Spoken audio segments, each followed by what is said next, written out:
تو حضور ثاقب صاحب سے آپ سے سوال، کوئی اطلاع ہے؟ چونکہ آج تھوڑی دیر پہلے تو ہمیں یہ پتہ چل رہا تھا کہ خود کورٹ رپورٹرز بھی حیران پریشان ہیں کہ اچانک یہ ہوا کیا ہے.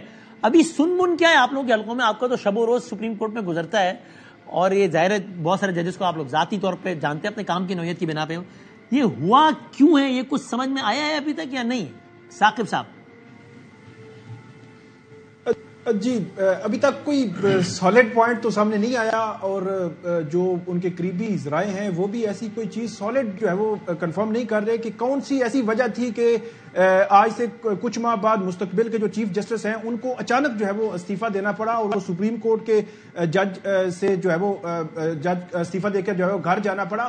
2016 سے لے کر 2024 تک جو ہے ہم نے دیکھا ہے کہ جتنے بھی چیف جسٹس آئے سب میں ایک طاقتور ترین جو بطور جج جو ہے وہ وقت گزارا ہے وہ جسٹس اعجاز الاحسن صاحب کا نام جو ہے وہ آتا ہے.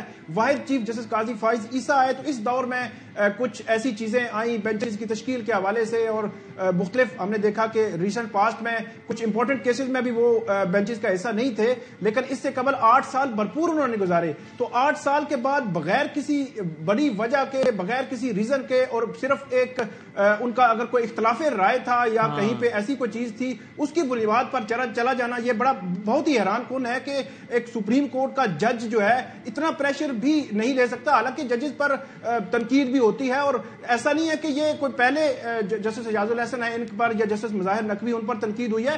جسٹس قاضی فائز عیسیٰ نے 3 سال جو ہے وہ اتنے مطلب اس دور میں گزارے جب ان پر شدید کرٹیسزم ہوتا تھا ان کے خلاف. You are equally surprised Saqib صاحب کہ یہ ہوا کیا ہے، کیا نہیں ہوا.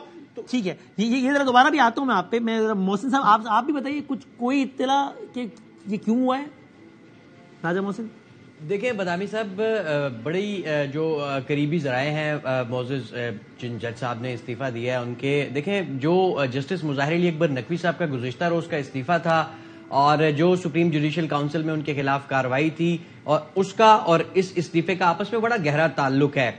جسٹس اعجاز الاحسن صاحب نہ صرف سپریم جوڈیشل کاؤنسل کے ممبر تھے بلکہ وہ پریکٹس اینڈ پروسیجر قانون کے تحت جو کمیٹی قائم ہوئی ہے جو سپریم کورٹ آف پاکستان میں مقدمات کو سماعت کے لیے مقرر کرتی ہے اس کے بھی رکن تھے. انہوں نے اپنے تحفظات کا اظہار کیا تھا بینچز کی تشکیل کے حوالے سے بھی، اور اس کے ساتھ ساتھ جو جسٹس مظاہر علی اکبر نقوی کو جو شو کاز نوٹس دوسرا جاری کیا گیا تھا، ریوائزڈ شو کاز نوٹس جو 4-1 کے تناسب سے جاری کیا گیا تھا، اس شو کاز نوٹس پر جسٹس اعجاز الاحسن صاحب نے اپنا ایک ڈائسینٹنگ نوٹ لکھا تھا، اور اس میں انہوں نے جو سپریم جوڈیشل کاؤنسل کی کارروائی تھی اور جو بہت سارے ایسے سٹیپس تھے اس پر انہوں نے تحفظات کا اظہار کیا تھا.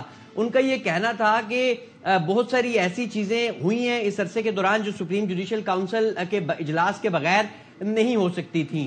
ابھی میں سن رہا تھا حسن رضا پاشا صاحب کو بھی انہوں نے کہا کہ جسٹس سردار طارق مسعود صاحب جو سپریم جوڈیشل کاؤنسل کے ایک ممبر ہیں جنہوں نے اوپینین دیا جسٹس مظاہر علی اکبر نقوی کے حوالے سے، دیکھیں اس اوپینین میں کچھ بھی نہیں تھا لکھا ہوا. وہ اوپینین میرے پاس بھی موجود ہے. اس اوپینین میں صرف ایک لفظ لکھا ہوا تھا کہ دس میٹر نیڈز فردر پروب. اس کے علاوہ اس اوپینین میں کوئی جو شکایات تھیں مرحلہ وار ان کے اوپر کوئی تفصیلاً نہیں بتایا گیا کہ اس شکایت پر میری یہ رائے ہے، اس پر یہ ہوتا ہے. عام طور پہ جب شو کاز نوٹس جاری کیا جاتا ہے تو اس میں شکایات کی تفصیل دی جاتی ہے، جبکہ جو نقوی صاحب کو شو کاز نوٹس دیا گیا اس میں کوئی شکایات کی تفصیل نہیں تھی. اسی لیے ریوائز شو کاز نوٹس انہیں ان کے جو ابتدائی جواب میں جو انہوں نے اس پر اعتراض اٹھائے تھے اس کے بعد پھر یہ بھی نہیں ہوتا کہ ریوائز شو کاز جاری کیا جائے، پھر ایک ریوائز شو کاز نوٹس انہیں جاری کیا گیا.